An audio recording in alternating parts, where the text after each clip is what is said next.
الحمد للہ رب العالمین والصلاة والسلام علی سید الانبیاء والمرسلین اما بعد فاعوذ باللہ من الشیطان الرجیم بسم اللہ الرحمن الرحیم۔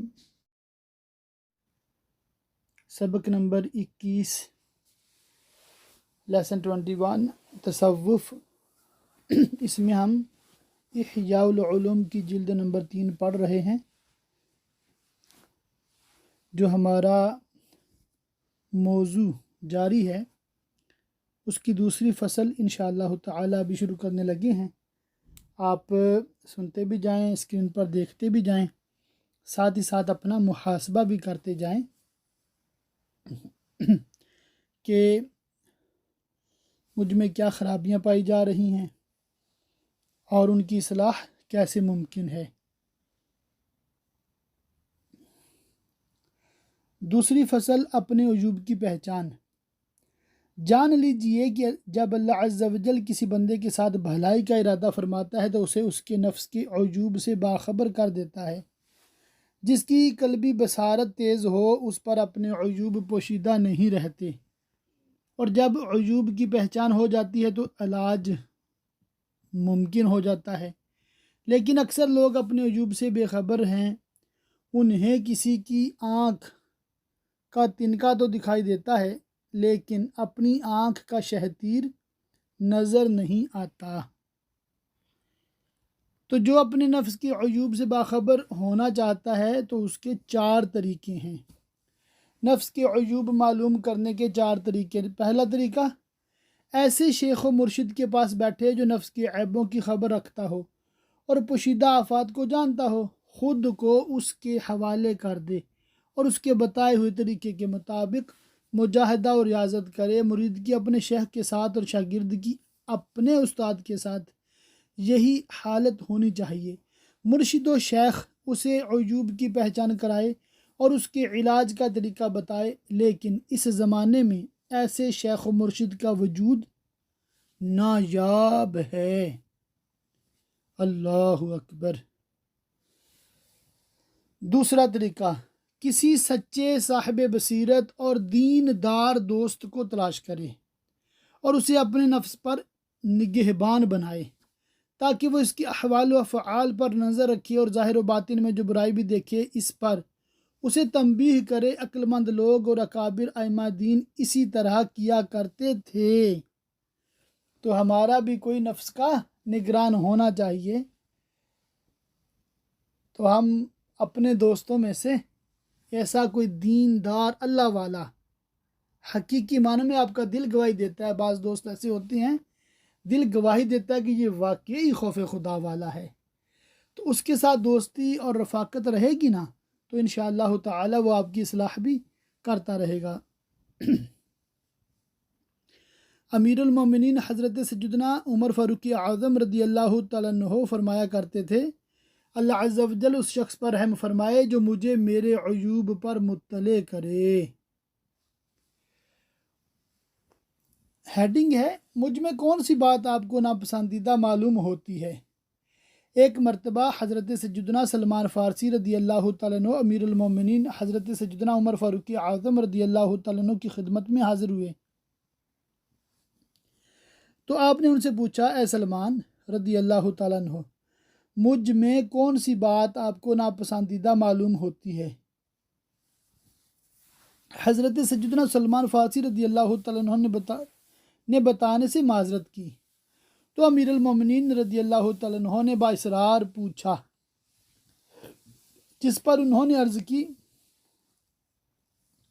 مجھے یہ بات پہنچی ہے کہ آپ ایک دسترخوان پر 2 کھانے جمع کرتے ہیں اور آپ کے پاس کپڑے کے 2 جوڑے ہیں، ایک دن میں پہنتے ہیں اور دوسرا رات میں زیب تن کرتے ہیں۔